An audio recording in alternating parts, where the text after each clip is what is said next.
આદિવાસી બહુલ ધરાવતા છોટાઉદેપુર જિલ્લામાં જાન્યુઆરી અને ફેબ્રુઆરી મહિનામાં ગાત્રો થીજાવતી ઠંડીમાં ગામસા ઈદની ઉજવણી કરવામાં આવે છે, જેમાં ગામના લોકો એકતા અને સહભાગીદારી થકી દેવોની પેઢી બદલવાની પરંપરાને ધામધૂમપૂર્વક ઉજવી રહ્યા છે. ત્યારે ખડકડવાડા, વચલીભેટ, નાલેજ અને બેડિયા ગામના લોકોની એકતા અને સહભાગીદારી થકી દેવોની પેઢી બદલવાનો ઉત્સવ ઉજવાયો છે. બેડિયા ગામના 450 પરિવારોમાં પ્રત્યેક પરિવાર દીઠ 3500 જેટલો ફાળો એકત્રિત કરીને દેવી દેવતાઓના આયખાઓનું નવીનીકરણ કરાયું હતું.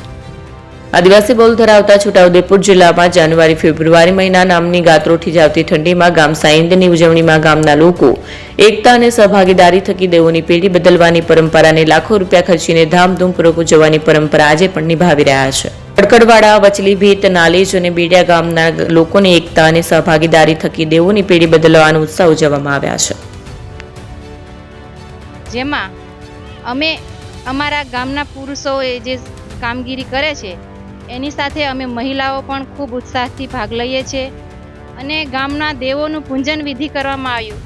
એમાં જે દેવોને રીઝવવા માટે જે ગીતો ગવાય છે એ ગીતો ગાવ્યા અને દેવોને રીઝવી અને ગામ લોકોની સાથે અમારા નાચ ગાન સાથે આ કાર્યક્રમમાં અમે ખૂબ ઉત્સાહપૂર્વક ભાગ લઈ અને આ કાર્યક્રમ ઉજવ્યો છે.